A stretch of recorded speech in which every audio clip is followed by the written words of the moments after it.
Good evening, all. Welcome to Talking Tuesday, session 7.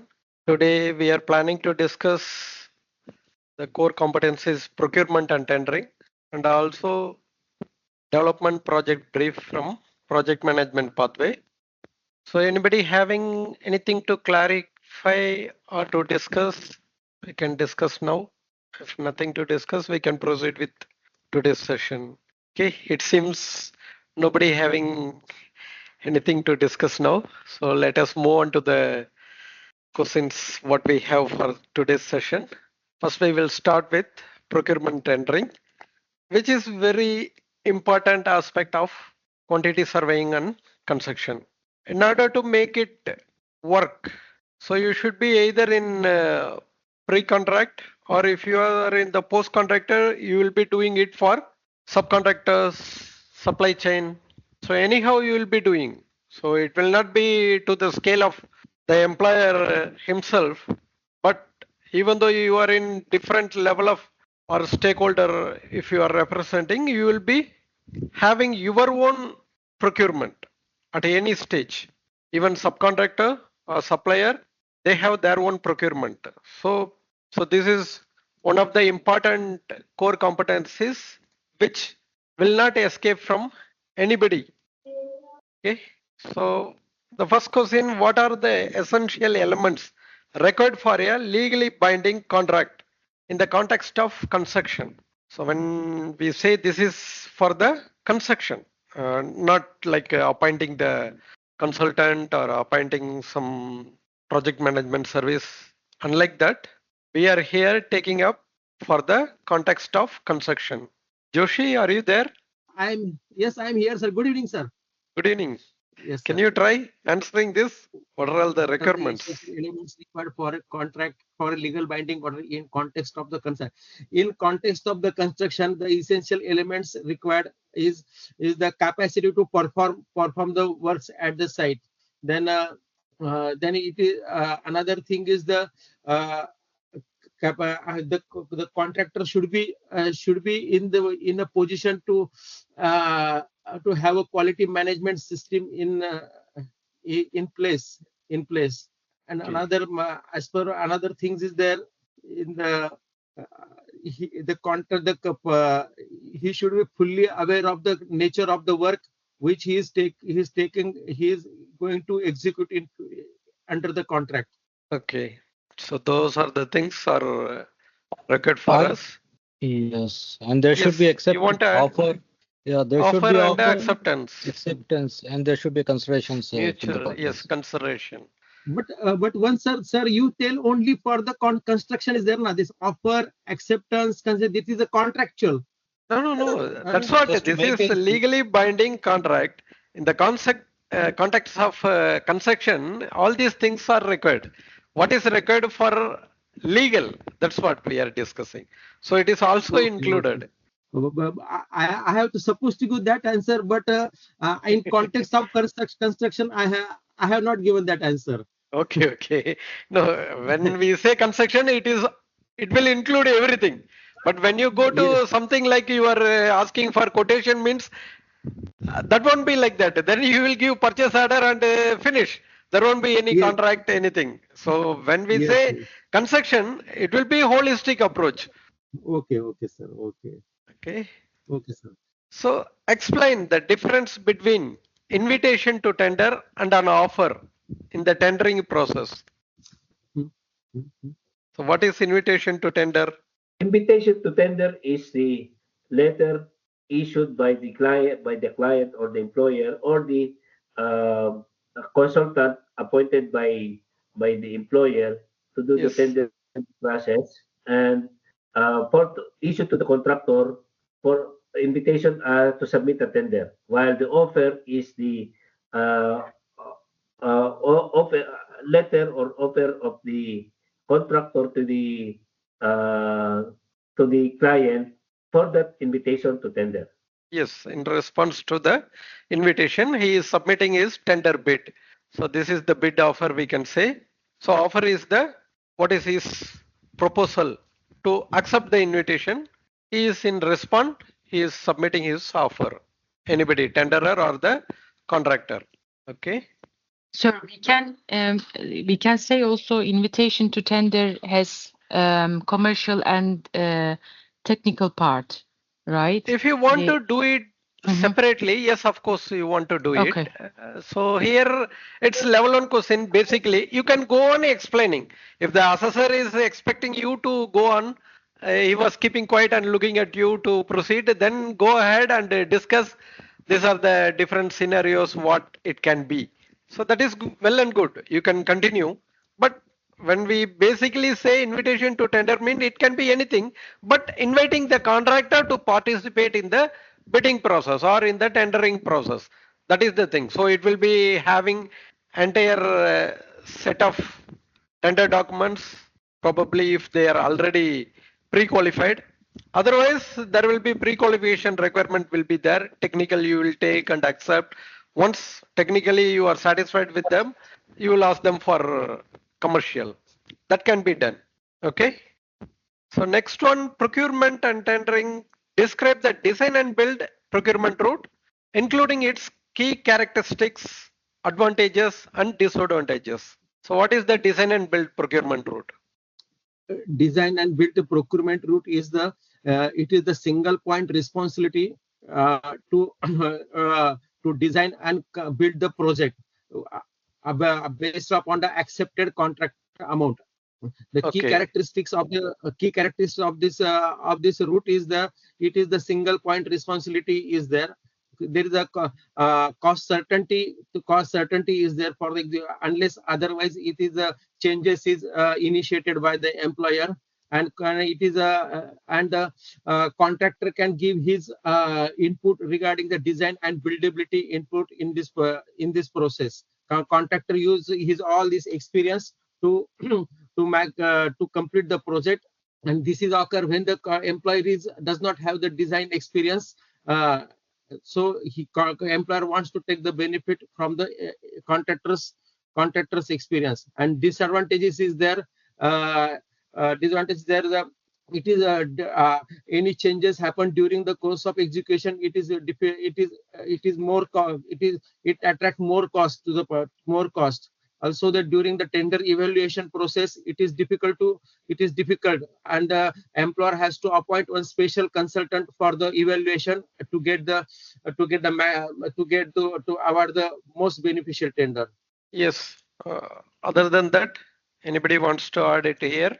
Plain requirement must be very clear and comprehensive. Yes, that has to be. That is the requirement you have to do. But what is the disadvantage?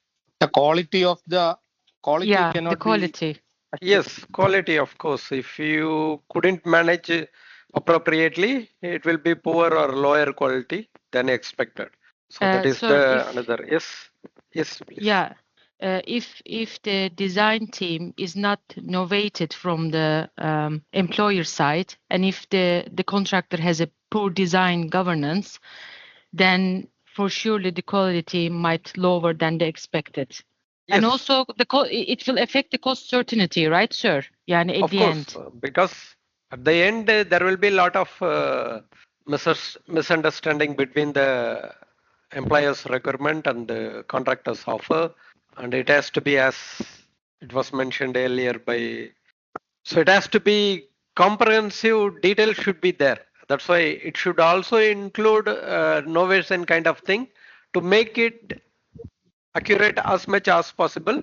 What is expected from the contractor in this design and build?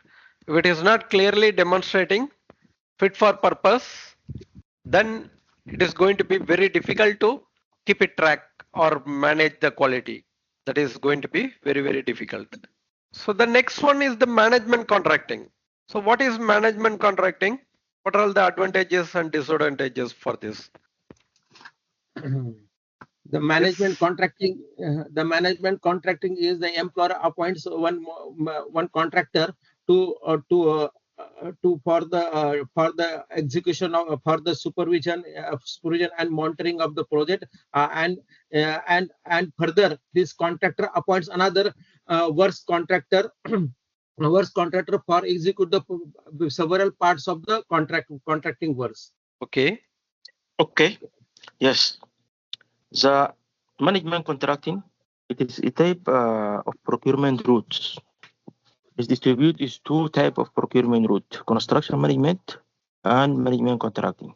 Management contracting, that is the employer assign main contractor, and under the main contractor there is a baggage subcontractor. The main contractor will manage the baggage subcontractor. In another type of procurement is the construction management. Construction management, the employer hire the construction manager, okay, to manage the many subcontractor baggage or many contractor baggage. Okay. Okay. These are the nature of these two. So you covered the next question as well. So what are all the disadvantages when you consider management contracting and construction management? What are all the disadvantages you have? The major disadvantage is the cost certainty will not be assured till the award of the last contract package to the subcontractor or to the Yes, trade of course. contractor. Yes. Of course. And anything else? One subcontractor can delay the another subcontractor work. Of course. Then cost control is difficult in this process. Okay. Other than cost? So the liability, I mean, the management contracting is employer, the in the construction management, the employer should be interfering every time and then should take, Yes. they are taking the risk. But management contracting is, I mean, that is the main contractor. They select the subcontractors between them. Yes. Although there is certain limit of client's risk, but the administrative risk is very higher, and they have coordination responsibility very high in the construction management. That is the main disadvantage we have to highlight when we mention this one. So these two questions together we have covered.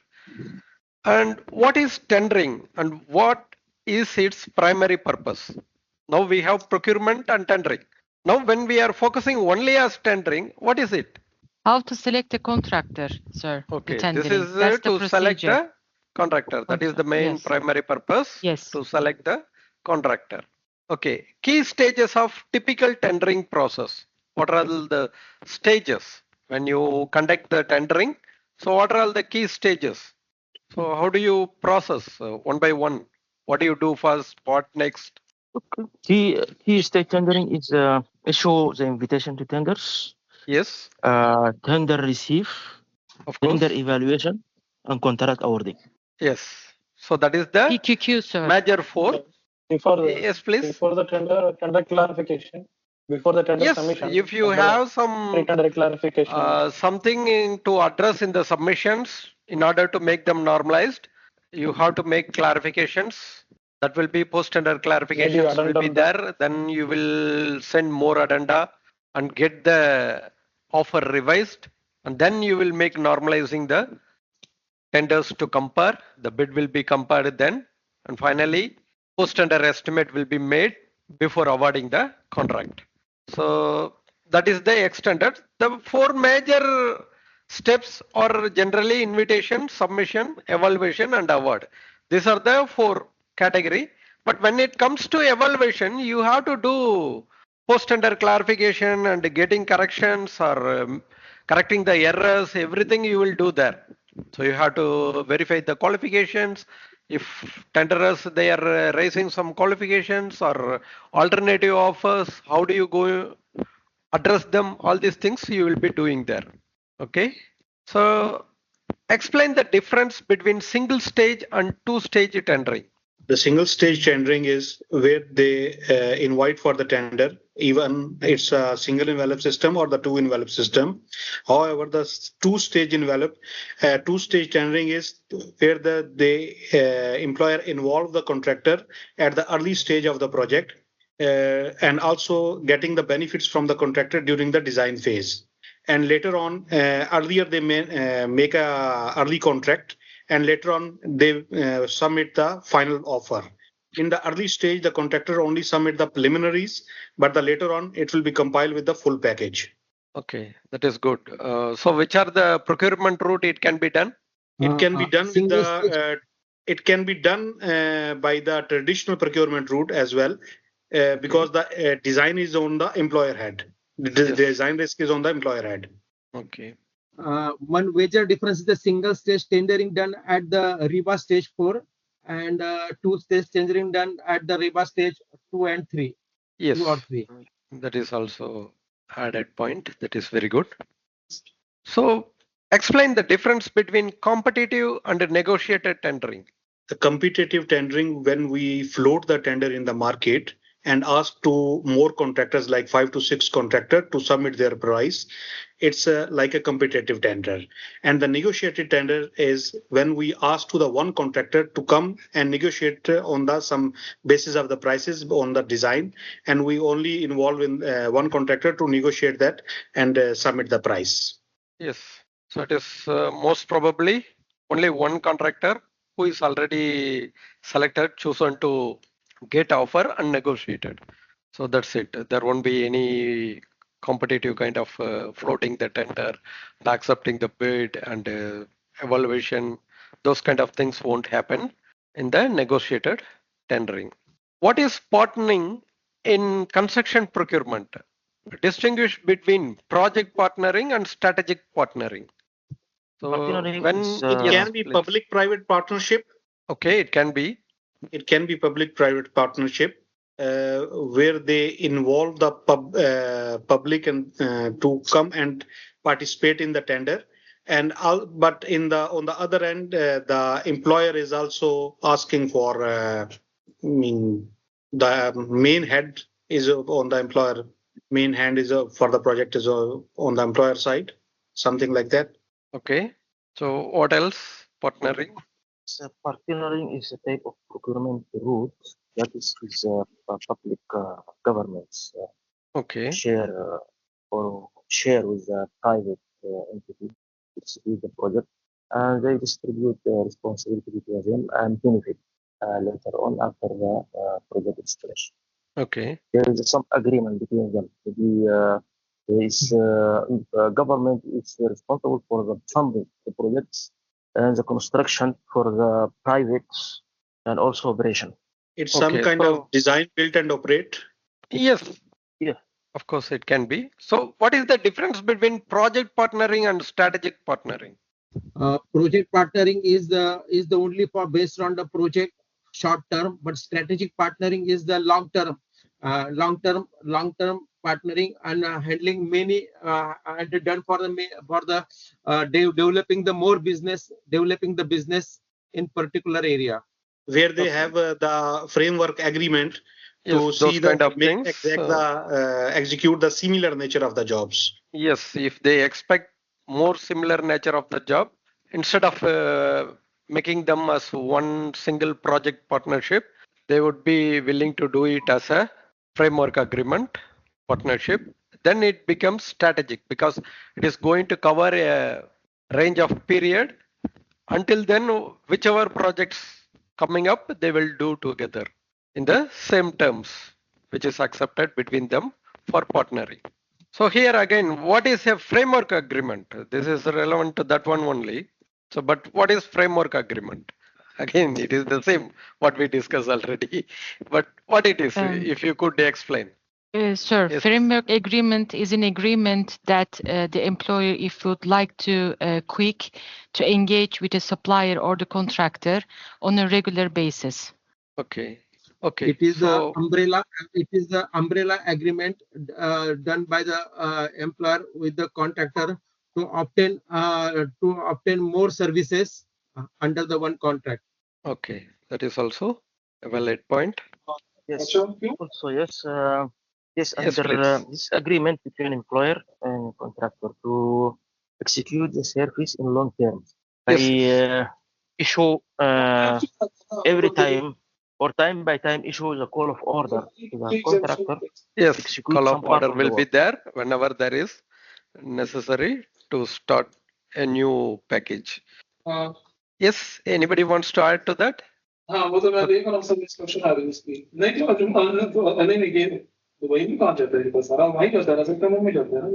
Okay, the next question is, what is the significance of codes of practice like what we have RACS code of practice for tendering and practice notes in JCT in tendering, those kind of things. What is the significance? Anybody having any exposure to this kind of documents? Anybody? Nobody looking into the code of practice, guidance notes, information No, papers? I have, sir. Yes, please. So it is basically all the guidance notes. It's reflecting the best practice. Yes, So, best practice. and So it is exactly, we should be following it. Yes, correct, sir. It will be fair and reasonable way of practicing the tendering. So for that reason, if we follow, that will be the right thing to do as a member of organization or a professional in the industry. So what are the main financial basis for construction contracts? Like when you make construction contract, financially how it differs? Maybe the question is in twisted way or what? Might be like advance payment and performance such No. bonds. It's about payment, not about the payments. It's about the contract. What contract do you have? Like financially, how do you distinguish? Main basis for the financial in the construction contract is the financial capacity of the contractor and both the employer to satisfy No. the That needs. is necessary. That is for the yes, of course. I'm not asking the requirements. This is about a different type of contracts. Remeasured and lump sum. Yes, remeasured and lump sum and remeasured some cost plus. Yes, cost plus, cost reimbursable, and then maximum price. yes, guaranteed maximum price. Guaranteed maximum price. Target cost. Okay, target cost. So what is the difference between target cost and guaranteed maximum price? Target cost is with if the guaranteed maximum price. If the saving comes, it will be divided between client and the contractor, and if it's exceed, the only contractor is responsible. Guaranteed makes that's one, right? Yes, that's the one you told. Yes, of course. The other one, target cost. Yes, the guarantee. Okay. Income, the contractor and employer will. Yes, pain and gain both will be shared by them. Yes. As per the pre-agreed, how do they want to share between them? It will be agreed already, maybe 50-50, 60-40, whatever it may be. So as per the agreement, they will take the pain and gain both. That means if they save, they will share the cost saving. If it is overrun, then they will share the cost to overrun. It is in we can tell the target sum. Yes, in the target cost. In simultaneously, in the GMP, share gain, no pain. In target cost, share pain, share gain. Yes, of course. That is the concise answer. So let us move on to level 2 now. Provide an example of a project where you implemented the traditional procurement route. Why was this route chosen? So if you have chosen the traditional, maybe for some reason you would have chosen. If you can explain with the example, why did you choose traditional procurement route instead of other routes? Anybody can answer with the example? Can we give the examples for the subcontracting as well? Yes, of course, you can do it for anything. So I can say this is a sequential method. So this is design, bid and build. So this is we have selected because of the client wanted to control the design. So they wanted to have the main saying on the design. So that's why one of the main reason. Number one. Number two, what could be? Somebody can help me, please. Yes, please. Anybody want to give some other? Yes, please. The scope will be clearly defined. Recently, we were working on a hospital project for the ministries. So we were working as the client representative, and for the hospital project, we proposed a traditional procurement method. The reasons being that the client being the ministry, they wanted to ensure that the quality of the work is in high end. So the design needed to be finalized and approved by the ministry. So one is to have a high quality, and the client was not in a rush to execute the project. So we had time to start the tendering. So that was another reason. And the other reason was the client wanted to know in advance his financial commitment to get the budget approval. So those are the main three reasons. So because of that, we proposed the traditional procurement method. Yes, that's good. Anybody wants to add something, some other scenario, any additional points? Okay, let us move on to next one. So describe your experience on a project using design and build procurement. What were the employer's requirements and how were contractors' proposal evaluated? Like when you go to the traditional, you have complete BOQ in your hand. You have complete detail. But when it is design and build, now you have some sort of schematic design or conceptual design, or maybe you have some fit for purpose. What is the functional requirement? Those kind of things you have in your hand. You may not be comparing apple to apple. So that is the scenario. So you have to give some explanation. How did you evaluate their proposal when it comes to design and build? First of all, we can check the overall employer's requirements. It should be matched with the contractor proposed design, and also it should be fulfill the purpose. What was the initial requirement of the employer? Later on, also the design requirement should be meet with the minimum authorities requirement, and then we can evaluate the overall scenario, the price, budgeted price which the contractor submitted. Okay, that is the requirement. Yes, please. Yes. Go on. So another main reason to select a design and build procurement is to ensure that the contractor's expertise are utilized. So we have to ensure that the contractor has similar project experiences related to the project which we are currently procuring. Okay, that is also a valid point. Joshi, you want to add something? Do we need to mention like employer performance specification? That was the main document that we have issued, and then schematic drawing. So based on that, there's actually what's happened in our evaluation. We have issued the evaluation metrics during the bidding process. So based on that, we evaluated. So in that evaluation, we have considered number one, the design and intended purpose, and also since it was a hotel project, it was finishing qualities and also the cost. These are the main thing. And also the technical side, we have seen the similar nature of the project, whether the contractor has been implemented, and the similar cost they have implemented, because it was like 1 billion project. At least we wanted to see whether the contractor was handling such amount and they can provide performance bond and security and all. This was main evaluation criteria was from our side. Yes, that is also well and good. May I add, sir? Yes, please. So when we were, I remember that was a project abroad in Oman, and the major thing that we selected design and build because we didn't have any as-built, correct as-built information. So I believe the type of the project was also very important to select the procurement and tendering strategy. And also, if you don't have a, let's say the employer has an not experienced employer and the design team is also not strong enough, it's better to include the contractor in the early stages to get a better understanding of a design and also buildability. Yes, of course.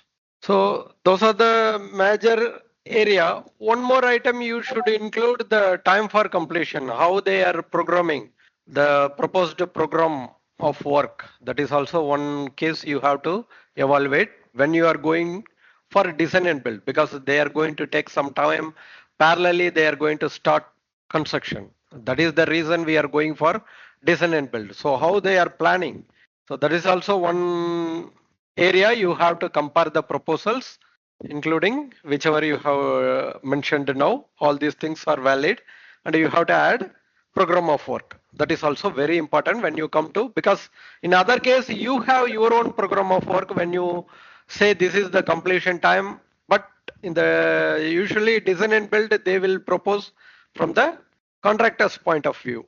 So you have to see that one also, how they are planning well ahead with the construction parallel to the design progress. Sir, just a Yes, doubt. please. But Yes. usually the overall construction duration is defined by the client, right? No, overall duration is defined with. That's what I'm telling. I'm mentioning about the parallelness. Where do you want to have the design as well as construction together? How they are incorporating both? Because it should not delay the construction as well as it should complement the construction in such a way how they are planning. That is what. So you have to see that one also, how they are planning together design as well as construction. Yes, of course, the time for completion is there. And when it comes to only the construction, you don't need to worry about the design coordination. But here they have to make sure that every design is finished well ahead of the requirement to be constructed. So that is the reason when it comes, you should also mention about the program of work to incorporate design as well as construction phases, how they are becoming parallel process. Okay. The next one, give an example of compiling tender documentation for a project. What key documents were included in the tender pack? Conditions of contract, specimen for performance bond, advance bond, RFP, request for proposal, which have all the client details, and then the deadline to submission of clarification, deadline for submission of tender, the way forms of tender, ITT, then the drawings, as-built drawing, affection plan, if there is, what are the client requirements, BOQ, sample BOQ, specifications, CI, if we have. These are the major documents that we should. Anybody wants to Organization. add something? Yes. Yes, sir. And the soil report as well. Yes, if you have some test reports, you can add to them. Also, specimen sample formats for the bonds and guarantees. Yes, that was also it. He was mentioning the performance bond, advance payment guarantee, Insurance. Soil investigation data. Yeah, usually we Josie? ask also the. Sorry, sir. Yes, please. Yes, please. For program. Yes, program also you can give what is there in your Organization chart, resource allocation, financial stability from the contractor side. I mean, usually we ask on the commercial side. Yes, that is also, it is required for a tender bid, which we are tender written, what we are receiving. Of course, it has to be there. You can add those things as a tender written documents. Josie, you were mentioning something? Yes, Abu. Geotechnical soil investigation report. Yes. Yes, Abu. So is it okay if we respond like usually we follow a folder system while we compile the tender document. So the initial there usually, but in our experience is that we have 3 folders. The first folder will be the form of tender where all the pricing documents of the tender will be included. Then the second folder will be the contractual documents, all the GC general conditions of contract, particular contract, and all the letter formats and all those things. And in the third folder, we will have all the technical documents, technical specifications, drawings, schedules, and all those technical documents to be used for the project. That's what, when you are answering at level 2, if you go this kind of practical approach, it is always well and good. That means you are explaining your experience instead of making the level 2 into level 1 answers by simply recalling the documents. So we have to say, how do you collate and make sure everything included? So what sort of things you will do? So yes, of course, the folder system is a very good example.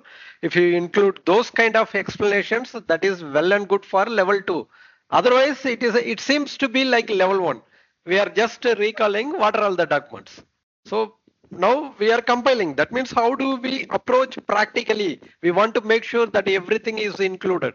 So there must be some systematic approach to make sure or you may have some checklist, or you may have some sort of arrangements within your organization. That is well and good. You can recall in such a way. Okay. In case if we have single stage 2 envelope system, in Yes, that case that is we also can you can explain. Yes, of course. If you are doing usually the 2-stage, yes, of course, you can divide them into technical and commercial requirement. yes. So now we have this describe the process you followed for carrying out single stage tendering on a project. So this is again the same thing. So just the process, what is there in single stage tendering.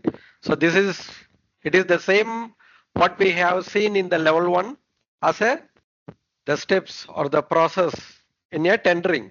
That is normally for the single stage tendering. But this is now level 2. Would you be able to give in such a way with the example? Single stage. In single stage tendering, I will follow the following process. First, I will serve the notice for the pre-qualifications of the pre-qualification of the probable contractors. Then I will receive all the pre-qualification documents and meeting the requirement of my project. Then I will, based on that one, I will select 3 to certain subcontractors which is capable to execute the project. Then I will serve the tender notice to them and tender notice to them to submit their all the tender documents to us for the further processing awarding the tender. Then after receiving this document, then I will evaluate based on this one their company registration documents, their all this their technical their financial capacities for the financial evaluation, and based on my tender evaluation, I will award I will advise my management. This is the which is the recommended best tender to the best tender for the awarding the work. Okay, that is well. Yes, Rayan, you want to give any example from your side? Single stage, yes. So we have been involved in doing all the as a single stage itself, doing the pre-qualification and then, or rather than not open to all, but selecting those listed and then inviting for the tender. Okay. So anything about the process which is there during the tender return or like during the tender stage when the invite has been shared, we there's a duration for the tender submission of tender queries, then we allocate those, resolve those query with the project team, and then the tender submission is done, then ITD tender opening form is done, then submission is the commercial part is allocated, then it goes for PTC, value engineering and all those stuff, and then finally tender report, and then LOI and contract. Okay. Anybody else should be wants to order? I believe. Yes, of course. It should be in the single stage, means it is going to be designed by the employer. Everything is clear and complete. So it should be LAA in that case. But most probably many organizations still go for LOI instead of LOE. Okay. Let us move on to next one, 2-stage tendering. What happened in each stage? So would you please divide into 2? What is happening in stage 1 and what is happening in stage 2? Stage 1 is for the design, and it's not ensuring that they are getting the stage 2. So once the stage 1 is completed, it could be negotiated for the second stage, or even it could be a selective tendering for the open for the construction part. Yes, if it is not coming into the terms, it cannot be negotiated, or it is not within the pre-tender estimate or something, you can go for floating the tender. And what you will agree in the first stage? Anything about that? We can agree on the basic preliminaries cost. Okay. And we can also agree on some design related items, which is should be later on part of the contractor scope. Okay. like So post what sort tendering. of preliminaries will be there in stage one? Any examples which is specific to stage one only? Feasibility, design, pre-concept, Yes. initial budget, preliminary budget Any for the changes entire. in the design? Okay, those things and all it is there. But what I'm asking is what you will pay to the contractor on what basis? Because these are preliminaries. It's not some deliverable from the contractor. Contractor is not going to construct something. He is going to give some service for giving his expertise input in order to In that get benefited in the design stage. In that period, what you will pay, how you will pay, that's what I am asking. So this in that preliminaries, what are all those preliminaries? How do you pay it? during the Yes, first Joshi. stage, we will make the pre-construction service agreement. In that agreement we will include all the terms and conditions, what services will be provided in the first stage of the first stage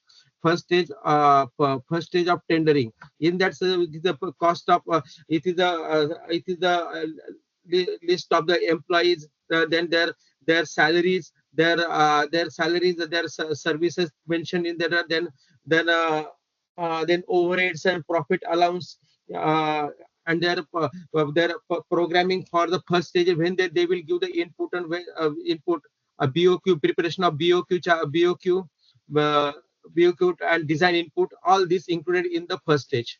Yes, of course. So you will be having the list of preliminaries in terms of either it is salaries, because if it is full time, you will have the salary.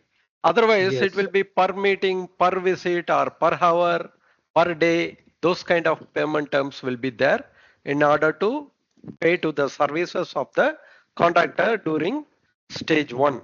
And again, if anything required, most probably it is not going to happen. Even though if it is required, there will be some sort of day work. This day work schedule also will be there. You can utilize them because you may have some sort of requirements to prepare the site or site officers, if at all required. Then you can utilize those kind of day works also. Okay. Let us move on to next question. Sir, we can also Yes. include the site survey activities as well, right? Yes, of course.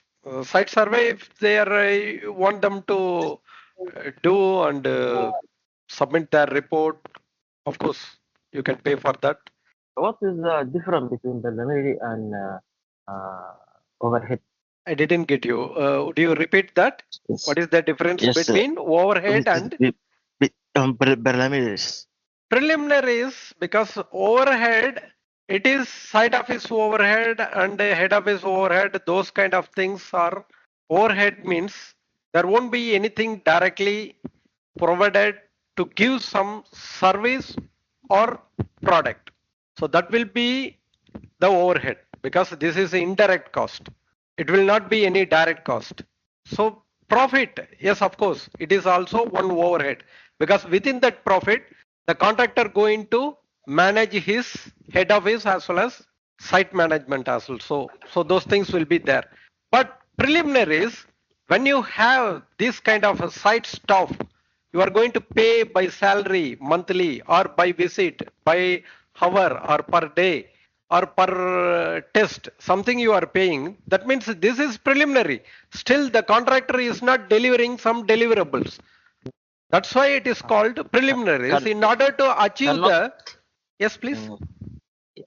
Cannot pay the overhead from the preliminary, for example, and because pays overhead if you say from the preliminary amount.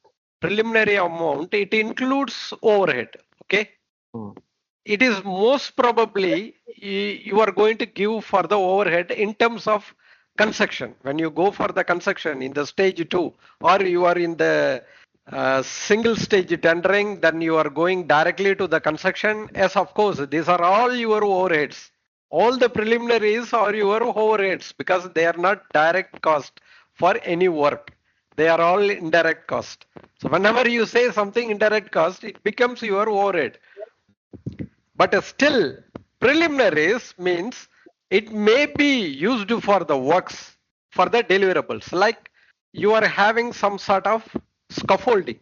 Scaffolding, the peripheral scaffolding, which can be utilized for more than one particular deliverable, maybe for plastering, external block work, or facade, glazing, curtain wall. So many things you can do, but the entire peripheral scaffolding is the one unit, although it is utilized for the deliverables. Since it is shared by many activities, it becomes in the preliminaries. Preliminaries means it is shared among many activities that cannot be distributed appropriately to the single work package. You will be using it for many packages. That's why you are bringing it in the preliminaries, like water and electricity. You will use for the entire period. Most probably during the concreting and all, you will use more water than later stage where you are having finishes and but still what will be there, you will have something either based on the progress you are going to pay, otherwise you will be paying based on the duration, how you are paying monthly. So these preliminaries shared by many activities, although they are actually the direct cost, but still it is coming under the preliminaries. These are work related. But some of the items like overhead, you want to have protected storage. You want to protect the work. You want to clean the area. After completing the work, you want to clean. These are our overheads, site overheads. And you want to ship the material. These are overheads. You want to bring in the supply material to the site, delivery. That is also overhead. So these kind of things are overhead unless something is required like site stuff. Now you want to have HSC. You want to have this many stuff clearly allocated to do the safety measures. So you will pay for them individually under preliminaries. Now this becomes a deliverable because something is required from the contract. Clearly this is the requirement. You are supplying the service. But if it is not clearly allocated to one deliverable, then automatically that becomes shared. It becomes your overhead. So those kind of things it is. So when it comes to preliminaries, the overhead most probably inbuilt there. But not all the overheads are completely equivalent to the preliminaries. Preliminaries is more than overhead. Is it clear or still you want more examples? That's clear. Okay, thank you. Something there. Okay, tender list. How you compile the tender list? Pre-qualified contractors. I think this one Josie already he mentioned. How do you prepare a list of pre-qualified contractors for selective tendering? So those kind of things you can mention here. What sort of things you will do before pre-qualifying the contractors for particular project? Only those people you will call them for tendering. So this one is relevant to the same. The next one, you have applied code of practice or relevant standards when carrying out tendering procedures. So anything that you can mention, how did you utilize? Again, this will be like level 2. Already we have seen in level 1. Is there anything? So here, if at all anything you utilized. Not negotiating the price. Okay. When asking for just asking for BAFO and not doing a negotiation. Okay, that is good. Anybody, anything else want to add? Mentioning that The tender document should be issued to all the tender in the proper way. If we have all the inquiries, tender inquiries, RFIs, which we receive from the different tenderers, so we should circulate to all the responses to all the tenderers. And later on, if we have receiving the tender, we should make the proper tender comparison. If we have any arithmetic error or any exclusion or any deviation from the tender, we should make a separate PTC and ask to the that specific contractor to reply on that one. Later on, we can ask to the contractors to submit the BAFO, and in the last, we can ask them to submit the LAFO. Okay, that is well and good. So that is the thing. So it is ensuring fairness. Whenever you have the pre-tender queries, like when you have some sort of tender addendum, tender query answering, you should distribute to all because everybody should know that. It should not be for the person who is raising the query. And those kind of fairness should be there in communication with the tenderers, and using the recommended evaluation procedures, like how do you make it apple to apple, normalizing to keep them if they made some errors, to confirm with them how you are going to evaluate it. So to rectify the errors and then comparing, not directly assuming and comparing, and structuring the tender documents according to the best practice, how you will make sure the compliance and procedures outlined for your requirement. And again, you have some sort of principles like, okay, British standard and all we are not using here. JCT we don't use in the Middle East most probably. So you can stay with the best practice, that is sufficient. Okay. So describe your experience with electronic tendering, e-tendering. Anybody? My experience with e-tendering is it gives the transparency total during the all process of the tendering. It is a cost saving is there, and less time consumption in the tendering process, and also the uh, uh, all the process is auditable. Tendering process is auditable, hmm, Yes. and also the decision making is fast. These are my experience with the e-tendering. Yes, that is well and good. You covered most of the points. Anybody wants to add something? In this one also, we cannot submit the tender after the given date. Yes. Given The time and deadline date. will be there. Yes. Yeah, the deadline will be there. We have to meet the deadline. And also, it's paperless. The main important thing is it's a paperless, environmental free. Yes. Apart from that, we can mention all the inquiries and the responses.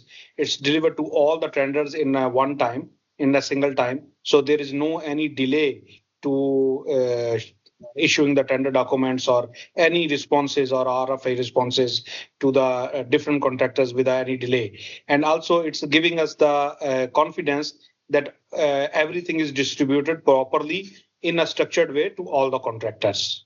Yes, of course. That is the advantage of e-tendering. When we Okay. say yes, you want to mention fairness, something? Yes, it's fairness, of for, course. yes, All, and also less cost and less time processing the tender. of course, because you don't need to utilize hard copies and traveling to the places. All these things are avoided. So it is economic and environmental friendly and fairness to the all tenderers, because we are giving one platform which is immediately when you prepare it to deliver, it is available to all the contractors at single point of time. It's not like he came and collect and the other person collected after 2 days, 3 days, nothing like that. Immediately it is available to them. Any kind of document, even the initial tender or after whichever you are adding to addenda or clarification, everything is going in there. And automatically when they submit it, they will have this checklist automatically, whichever documents are issued, coming to the list automatically. So they know that they are submitting. Otherwise, some of the contractors, they ignore some of the addendums or clarifications and they don't include in the tender returns. These kind of things may not happen here. That is also added advantage. Okay. So now Should we yes, mention, please.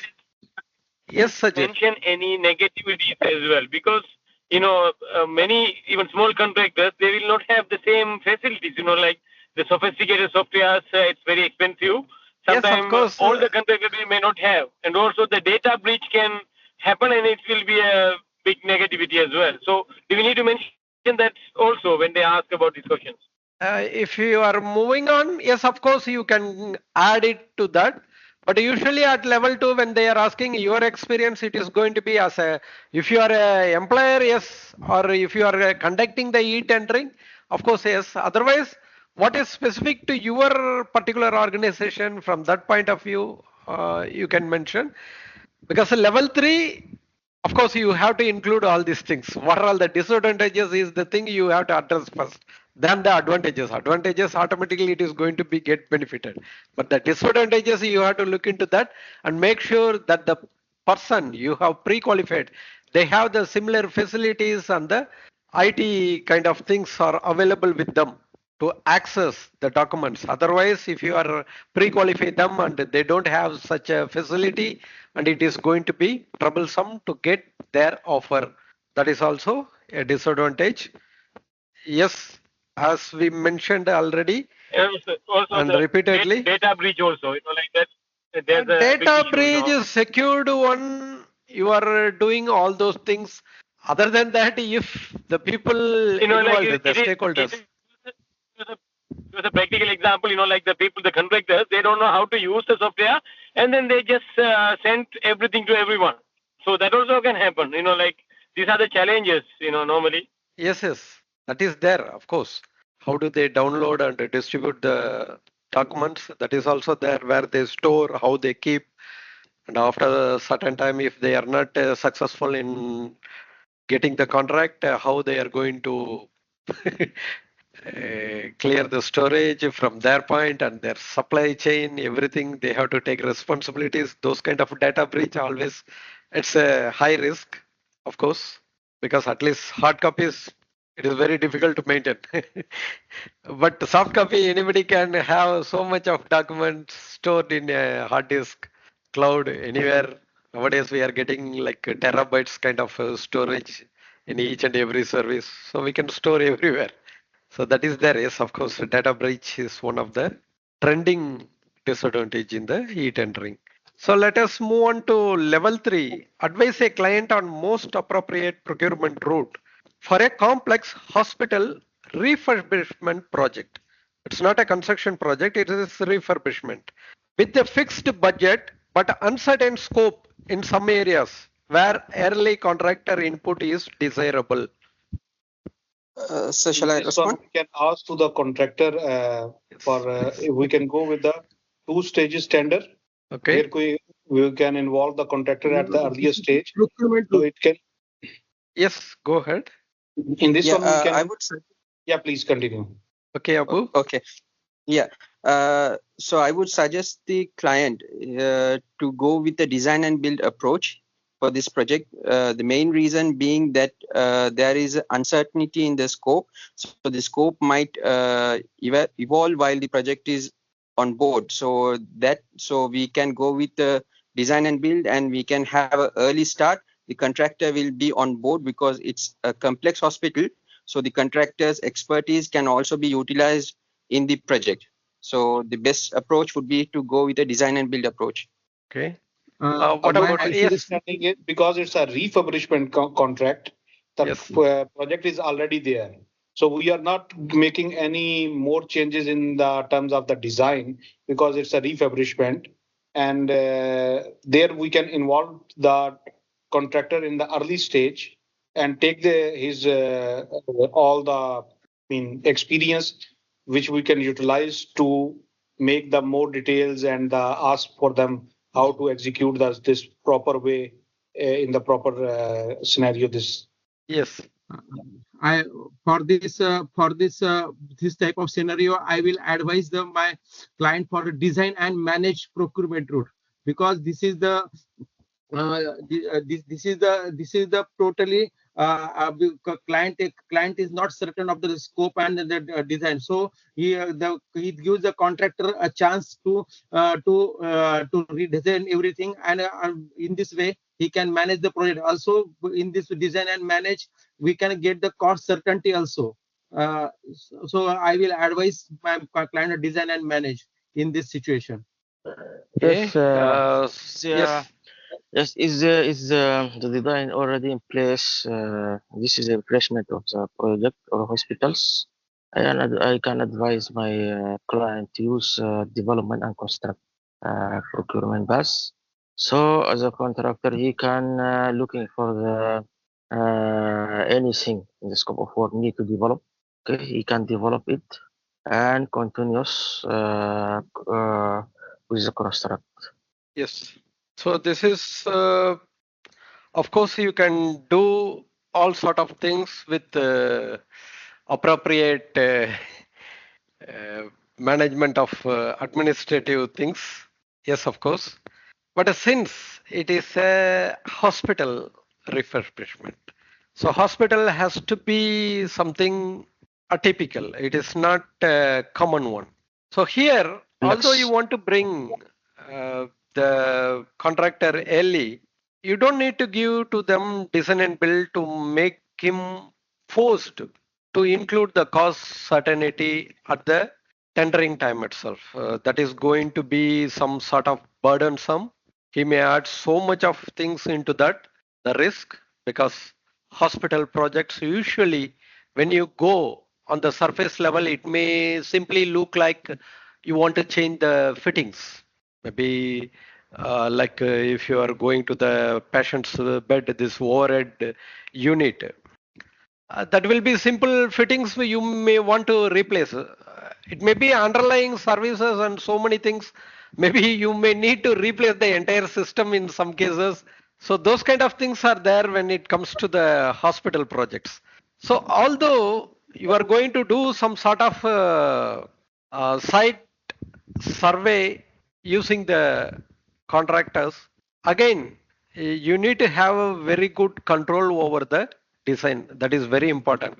So instead of giving the design completely to the contractor, involve him like who is the well and established expertise in hospital projects.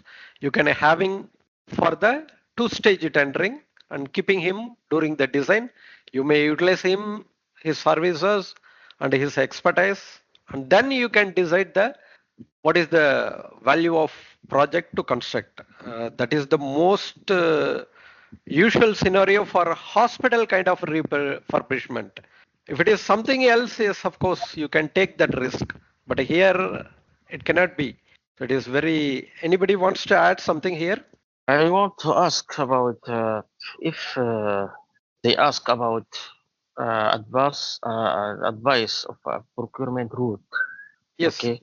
Can I advise the tender type, for example, single, two-stage tendering like that, or just procurement No. You traditional? have to go holistically. Whenever they are asking your advice, this is most probably at level 3. You have to include each and everything.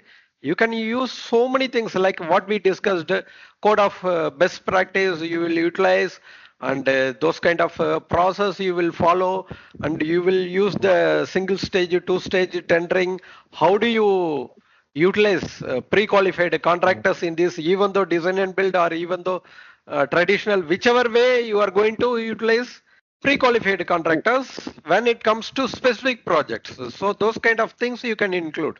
You don't need to restrict to the only the procurement route. It is not like that because they are asking you to advise. When it is advice, of course you have to go same like thought process. How do you want to take that decision?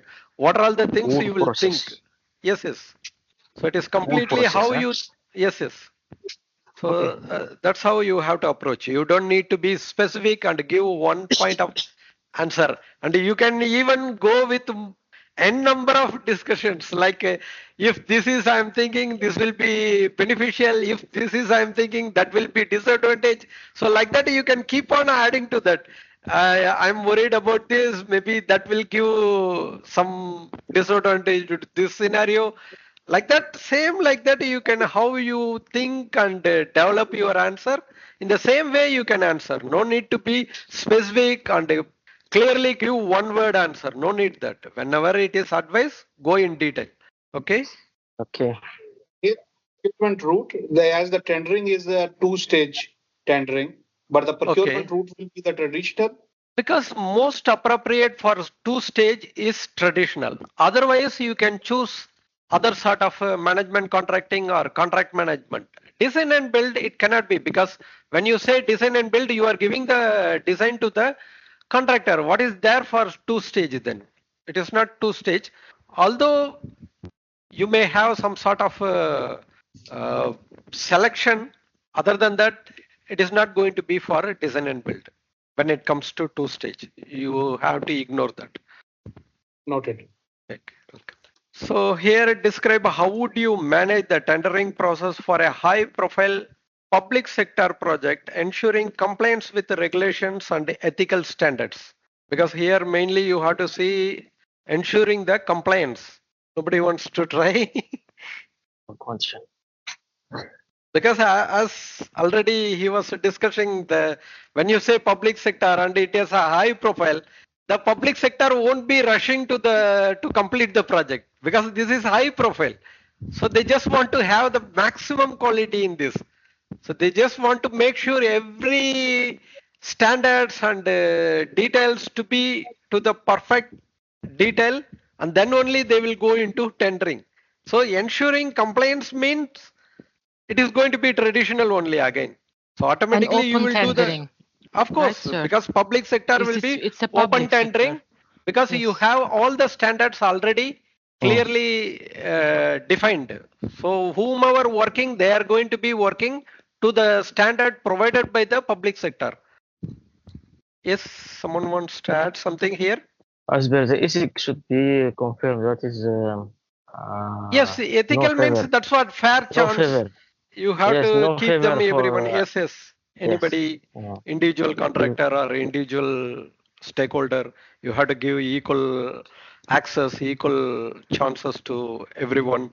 That's why most of the public sector are open tendering. They are not going selective tendering or negotiated tendering. They are going for open tendering, and they will give the access publicly. Most probably nowadays all the public sectors, unless some specific departments, everything under e-tendering, they have the system developed and it is going to be accessed in that.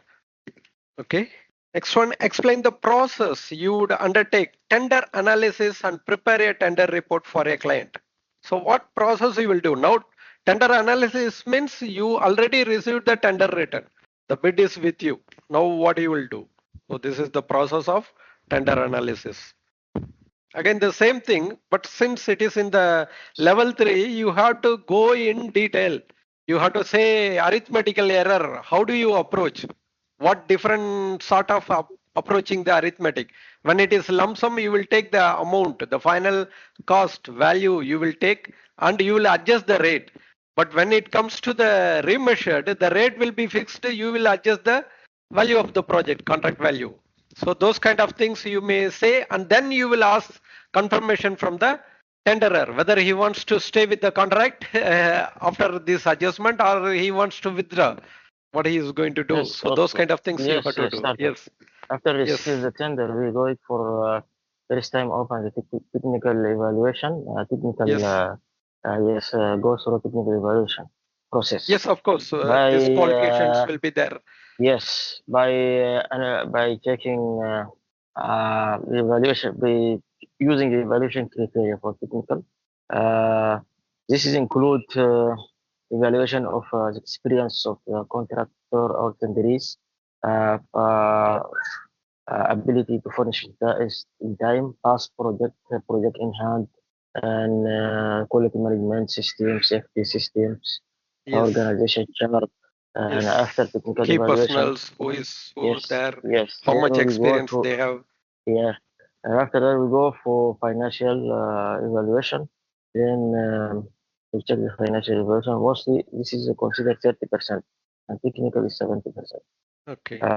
We'll check the amount submitted or the details submitted by the contractor and giving asymmetric error for the evaluation. The tender normalization for Yes. financial submittal. And after that, checking which is the winner. We use a less financial. Okay. And Okay. after that, we will prepare the tender reports. After choosing the win contractor, prepare the tender report. This tender report includes an executive summary. The tender receive, the tenderee failed to submit the tender, evaluation criteria, and tender award and Yes. recommendation. Yes, recommendation. Offering the best value. Okay. Anybody wants to add something here? The tender process, evaluating of the tender is No, involved. this is after the receiving the tender written, we are analyzing. So only the tender analysis part it is.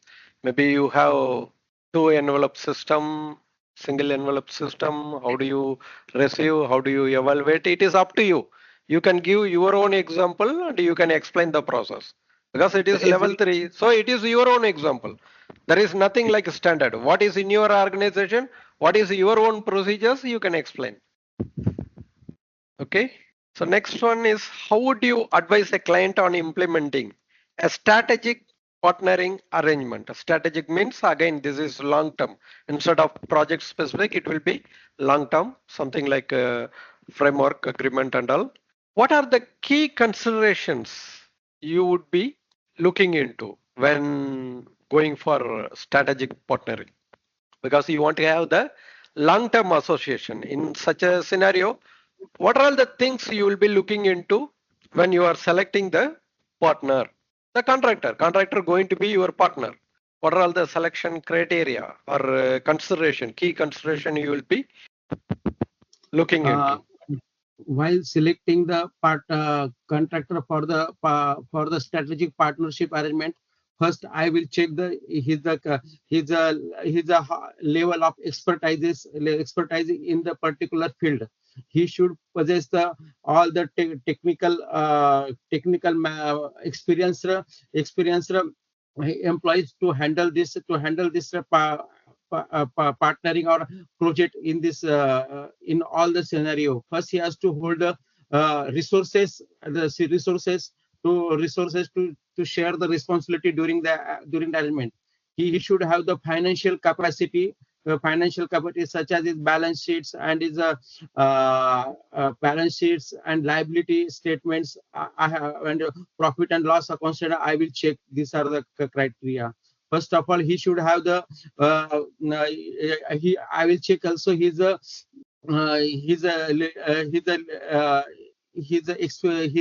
there should not be any legal matter or any legal procedures for his organization. I will check all these criteria before making the strategic partnering arrangement. Can we add the cost certainty in this one? There is no voice. Hello? Sorry, I think I went on mute. So when you go for this kind of arrangements, of course, you have to see the cost certainty because it is not for a single project. This is going to be duration. You have to make sure when and how you will allow changes to the prices. Other than that, cost certainty should be the prime purpose when it comes to the framework agreement. You should be having the cost certainty. Otherwise, it will be disastrous. You will not be able to control after that. So that is the one of the key area you have to clearly define how you will have the lowest price and adjust them during the course of long-term partnership. And again, when it comes to you have to see how their capability and cultural fit, whether they have good experience with this kind of public works, or even if the employer is a prominent developer, whether he worked with him earlier, and what is the objectives, what they have vision and mission on their own, whether it is in line with the partnership, it will be working together is well and good. And again, charter, you have to see how the dispute resolution, if something goes wrong, you should have a clear dispute resolution that is mutually agreed, what kind of things should be there, and open communication, trust should be there, and collaboration approach should be there, that commitment from the contractor should be there, continuous improvement and establish mechanism for joint performance review, KPI, those kind of continuous improvement should be there.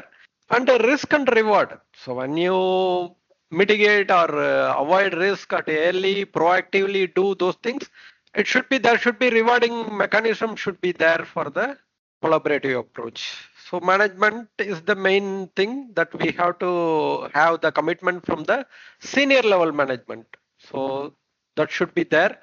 In normal project-wise contract or partnership, you don't need to have such senior management involvement, but here the commitment should be from the senior management level.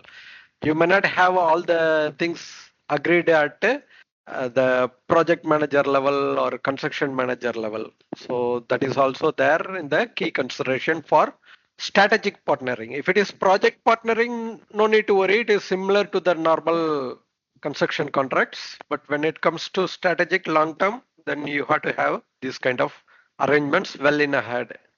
And procurement, when you go for management contracting, what are all the advantages and disadvantages you have in management contracting? So this is again the same thing what we discussed already, but you have to say in a level that you are advising now. So you should go and explain practically how the management contracting is functioning and what are all the practical difficulties are there. Instead of main contractor, the management contractor, how he is going to perform. Anybody want to try? Here again, you have to take some sort of examples, what you have in your own experience. If at all not there, it is well and good. You don't need to worry about. Mostly they should not be asking such a question if you didn't write those things in your summary of experience. Otherwise, if it is not written, but the assessor was asking, you can announce that you had no first-hand experience in that. So you are only answering based on your knowledge you gathered from other sources like CPD activities are known from other professionals. It's not your experience. So you have to tell anything that cannot be considered as level 3 or level 2 for you because it's not your experience. It is only level 1. Based on that, they cannot take call to either pass you or refer you. That cannot be done when you say that is not your experience. So if it is not in your summary of experience, you didn't record anything relevant those things, it is well and good. So it is again the same what we discussed in the level 1, but you would be doing it as a practical approach. That means when you consider management contracting, what sort of Is it you need the full list for advantage and disadvantage? Huh? Yes. Full list You of have benefits. to go from the beginning, like what sort of things you will do, what is the benefit? Yes, Time, yes, the scale of times, yes, involvement, client involvement in the quality yes. control. Yes. Of course, so those kind of things and procurement of this packages, how you are using the rules and define scope and again when you go to the packages, how this duration also clearly incorporated with the distribution. Yes. All these things you have to explain. Keep on explaining. That's all. If you have this one and you just keep on explaining one by one. No need to worry about anything. Okay. Yes. Anybody wants to add? Okay. And evaluate the strategic use of framework agreement for a large public sector organization with ongoing maintenance and refurbishment needs. So here instead of it is construction, this is particularly for ongoing maintenance and refurbishment. That means all their facilities or buildings or infrastructures are already in place. It's a large public sector. That means it can be RTA kind of thing or municipality kind of thing, corporation kind of thing, anything. So they just have this maintenance and refurbishment. So how do you do framework agreement for those kind of things? Maybe you will have some sort of schedule of rates instead of package because you don't know where do you want to have which item and where do you. So overall, based on your facilities or infrastructure, you will decide what are all the items may be required for your project. You will prepare the schedule of rates and approach from there how to form the framework agreement. So that is the scenario you have to start with and keep going with other kind of things. What are all the advantages and disadvantages? What you need to be careful with these kind of things, and for the duration of the things, how the any rates establishment, if something goes or deviating from the schedule of rates, how that rate will be fixed. All these things you have to have in your contract. Yes. Okay. Yes. Anything you want to add? Actually, in the large public sector, there is a benefit from strategic. Because, Okay. This is gives the cost saving for the employers or the public because they assign long-term agreement. Yes. And also actually this type of framework is for asset that is already asset existing. And this is will be useful to manage this asset and so on. Yes. Okay, that is practically how it is approached. Joshi, you want to add something? No, sir. No, sir. Okay, it's Sorry, fine. sir. Because if it is not in your area of experience, you can clearly mention that one to the panel and say that.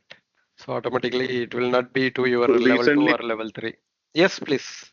recently we involved in this framework agreement with the Okay. design, rather Okay. than going again and again deciding on the packages. So we decided the rate for Saudi and Dubai to Okay. avoid redundant RFPs. So we fixed the rates, we fixed the payment terms, and we signed the framework agreement for 3 of the design consultants. So anytime when we get any design requirement for our facility refurbishment, we go ahead and rather than seeking an RFP, just we send the details, and as per the framework agreement, the payments are be done. They send us the quotations with the rates. So we have the rates for the area, and as per the area, they quote the quotation, and then we make the payments, and the designs are done. So these are some added. So it reduces the RFP stage, tender query stage, and all those stuff. It reduces. It cut down the process and expedite the process. Similarly, for here, what you said, large or a government organization, public sector. So deciding rates and freezing the rates for a particular time period, payment terms and everything, so that as and when what is required about the maintenance and the refurbishment, things can be done in an expedite manner rather than floating an inquiry, getting the rate and everything is to be done. So this expedite the process. Yes, that is a very good example. Thank you. Anybody wants to discuss further anything? Yes, before we are involved in this framework agreement, the construction of or the BMC work, including a BMC work, including this review of the design and construction works. Just the first step is review and design and prepare documents for tender and participate in evaluation tender like that. This is already framework agreement in place with the consultant.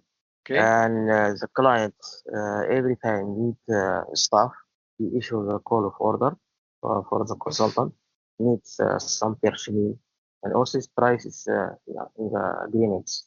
For the and then, duration, yes. Yes, and after for duration, as example, 6 months, 1 year like that, then the consultant is hiring staff. Yes. As there is a call of orders. Okay. Even in Shoba, we were in a framework agreement for the supply of steel. So we used to fix the rate for a month, and then all the procurement under that particular month or 2 months, the rate was fixed. Since Shoba was procuring the material in such a high quantity, concrete and steel price was fixed for a month, and then all the procurement was done under the same framework agreement. But the duration for that framework was very short, month or 2. That's it. Okay, and that is also good because you have a number of projects and different procurement requirements. So you will have the fixed rate for the duration, although it's a short duration, but you have many call of orders. So that will be there. Yes. So all the project used to procure under this from one particular vendor under a particular rate for a month or a 2, because the rate of the steel fluctuates. So that achieved. This is also a very good example for short-term framework agreement. Yes, but although it is not like usual long-term, but again highly fluctuating. When you are having the rate fixed for even the short period, that is going to give you a cost certainty for your procurement in multiple orders. So since the order was so huge for Shoba, this was if we were able to achieve this terms and condition. Okay, that is good. Very good example. Dennis, you want to add something or? Yes, yes, sir. Thank you. Yes, So please. basically, thank you for. We have usually global framework agreements with the suppliers and also with the design teams. So we arranged the framework agreements on a global level and also per stages. And also we have call-off templates, yes, but additionally we have PSIFs, so project service instruction forms. So once we know the total construction value, the cost manager that they inform in the PSIF form, and it just generates their fees basically. So we can engage with the design teams as well as with the engineering teams and also global supply chain, for example, interface. This is one of our global framework agreement supply chain. So it's everything is fixed price and globally agreed. So we can engage easily. Yes, that is also very good example for global framework agreement. Yes, I think we have come to an end for this procurement and tendering. And next, we are going to see some questions from development project brief. If some of you having it in your optional competencies, it is well and good. Otherwise, most probably it is for project management candidates only. And you can have this knowledge. Of course, this is going to be in general for executing the works. Anybody else are there for project management other than Dennis? Again, it seems to be you who have to be very Yes, active. sir, I can. No problem. Okay. Okay. This is my turn, yes. Sir, are we going to have some questions for the procurement and tendering? Because I have one question. Yes, please. If it's possible. Yes, please. So if the assessor will ask, what is which are the tendering and procurement and tendering, let's say solutions, the most cost certainty? Can we say only the single stage and both for traditional and design build? So it is never single stage, right? Two stage, correct? Yes, of course. And negotiated can be also most competitive cost price with the single stage. Negotiated, yes, of course, it is a single stage. Again, the thing that when you go for negotiated, it is mostly about cultural fit and timely action. That is the priority than cost certainty. So when you go for cost certainty, usually you will try to go with more options than to go for negotiated tendering. Negotiated tendering, most probably that is not considered when it comes to cost is the primary factor of decision. Am I clear or still you have some Understood, confusion? sir. No, Yes, I okay, understand. okay, So I can say that, but the two stages can be also cost certainty, but on the second one, on the second stage, basically. Second stage. But then speed is important because two stage, when you want to speed the program, design and build, and two stage, it's better, correct, sir? Sometimes. Yes, of course. Yeah. Okay. Thank you. What is an project execution plan? Project execution plan, if you are a project manager and if you have a project, this is how you explain how you're going to manage a project or program, basically. It's a document which is outlining every step of a project that is started with description of the work, the communication plan, the health and safety design and guidelines, if the client has, of course, or the program, and also the procurement route. So basically, these are the contents in general, how you would like to manage a project, how you drive this project in a general terms. How does it relate to the project brief? The project brief is the client's needs the requirements, requirements. exactly their goals. So it should be talking to each other. Whatever that the client has basically provided to you as a project bid, it should be in there in the project execution plan.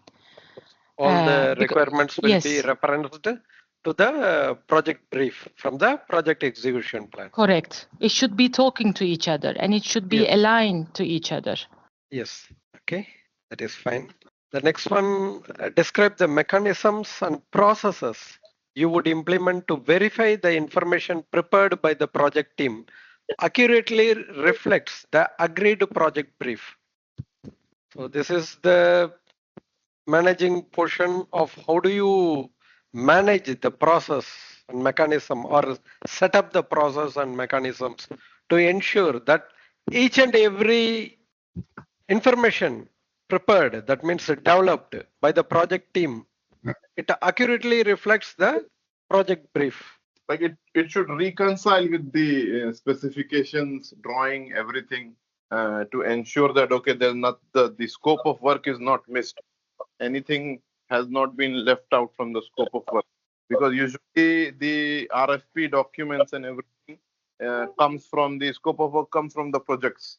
So we can do a due diligence before floating the tender and everything, that okay, the brief, the required scope of work that we have received from the project team includes all the activities mentioned in the BOQ, and we can reconcile the drawing as well. Okay, that is as far as it is coming to the submission. Yes, of course. But here primarily this is about in the development stage itself, even in design phases. Yes, sir. How So you are going to make sure? Yes. So each stages, a project manager should be checking if the deliverables is being aligned with the project brief.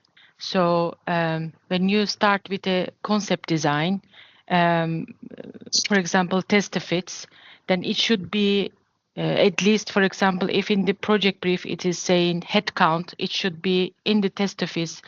You know, the workplace should be there, and then the desks, that it should be aligned with the numbers. So each stage, for example, as per my experience, we have deliverable kits, the reports, the design, drawings.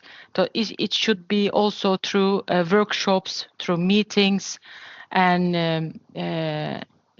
the design drawings, the delivered ones. So it should be matching with that each stage, because each stage is different requirement. Concept is different, develop is more different. And yes, also that's what when we say mechanisms, you can have the thing, how do you do like some sort of things like what we have in the RACA matrix. Similarly, here traceability matrix will be there. So how do you trace the brief to the particular detail? So that requirement traceability matrix should be there. So from where it is going, so that will be there.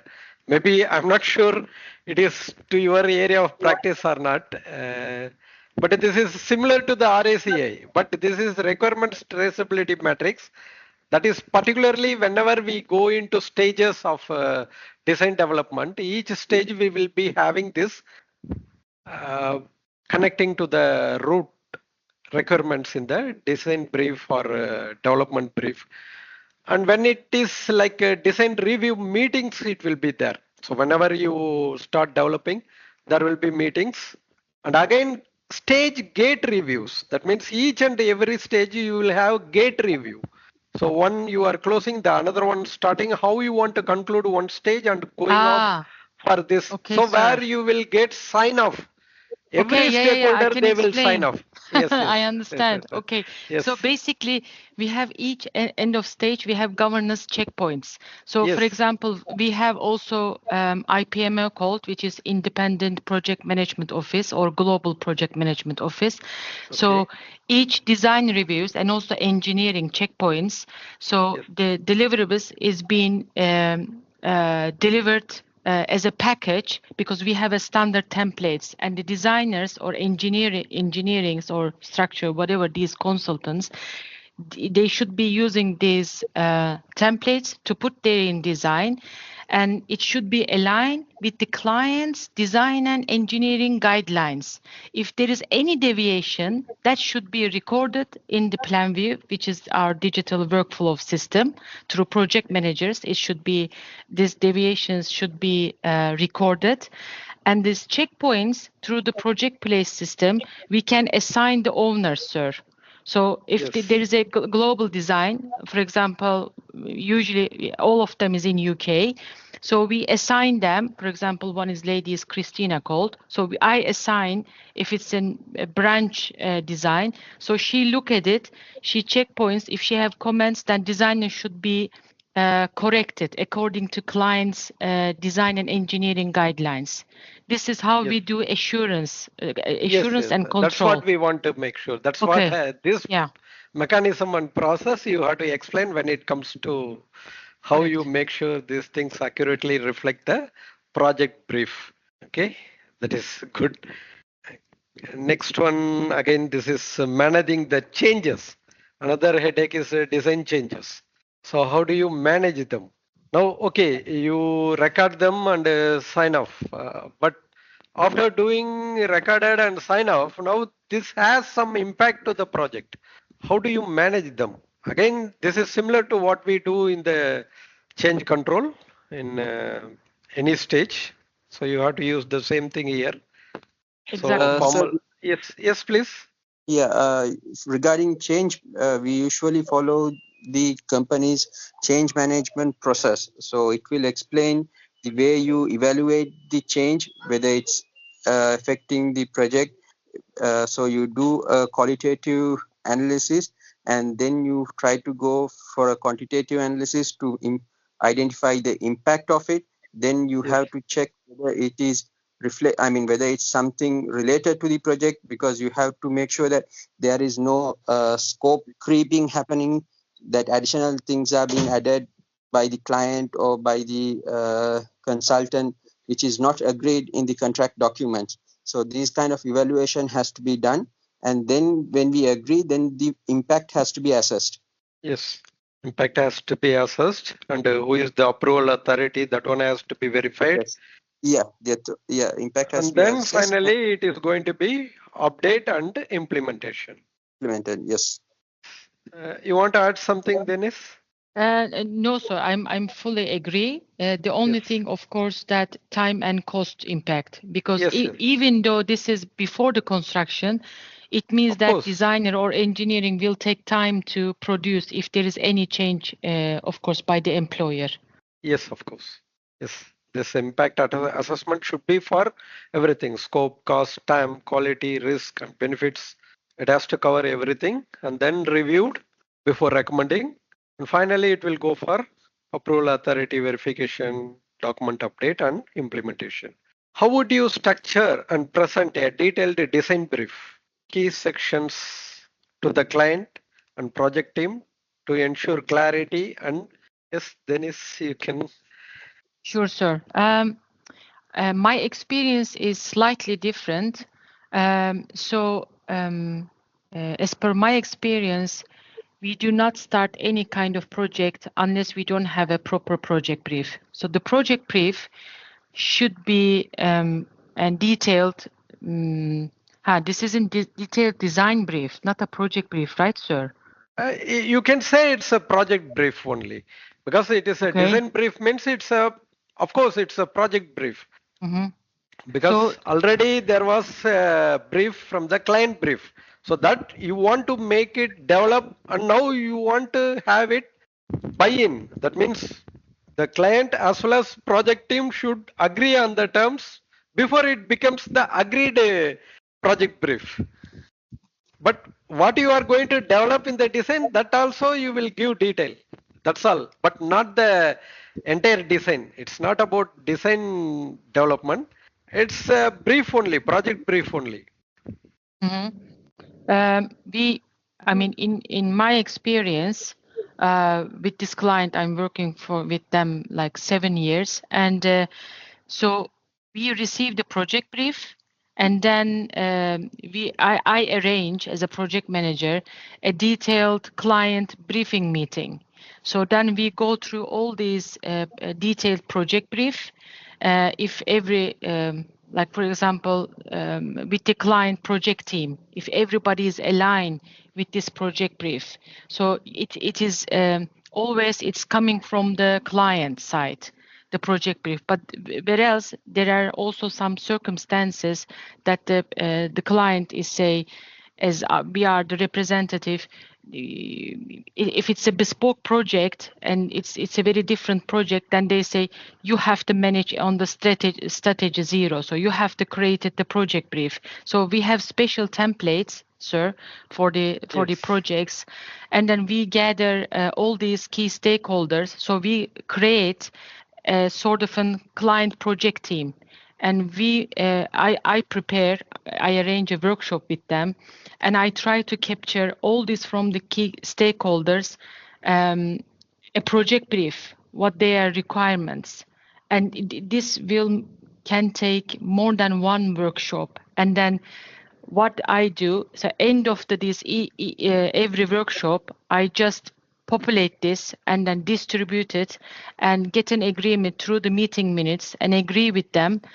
This is how I structure a project brief if the task is given to me as a project manager. I don't know if I explained correctly. It's correct. It is the scenario where it comes that you will be preparing the project brief and get signed off by the client, because the client is not in a position to provide you the detailed project brief. He will give you the input, but not the brief itself. So the brief, it has to be clearly understandable for your project team as well as the client, and you have to make it as a agreed project brief. That's what you are doing. Of course, when it comes to bespoke, yes, it will be. Other than that, established clients, they will have their own formats and project brief, everything they will issue, and you will prepare from there on.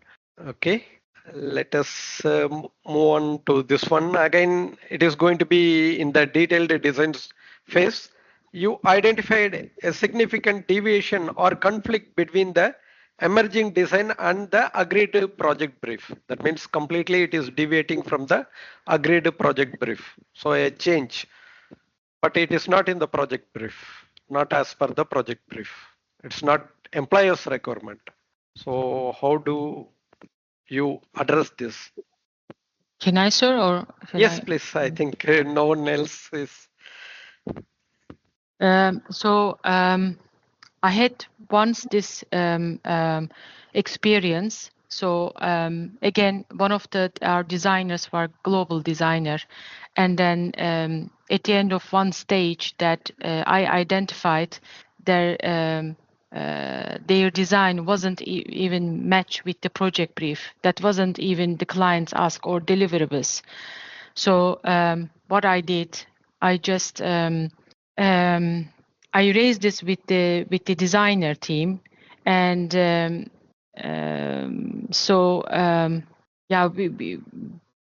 shall I explain the whole procedure, sir? No, it's fine. It is fine. If you get to the point, that is well and good. We can go on to the next question. I think we ran out of time too much. Okay. We will see another couple of questions and conclude. I will share the presentation slide where you can go into detail with the other level 2 and level 1 questions in this. Okay, that will be fine, I think. Otherwise, you want specifically anything we want to discuss, we can discuss. So this question, how should sustainability objectives outlined in the project brief? So when you go for the project execution plan, if you have some requirement like you want to achieve some certification or rating, you will have some requirements. So that requirement, if it says in single statement, the project brief may say, lead, I want this rating to be achieved. So either platinum, something like that. So how you will incorporate in your project execution plan? for sustainability objectives.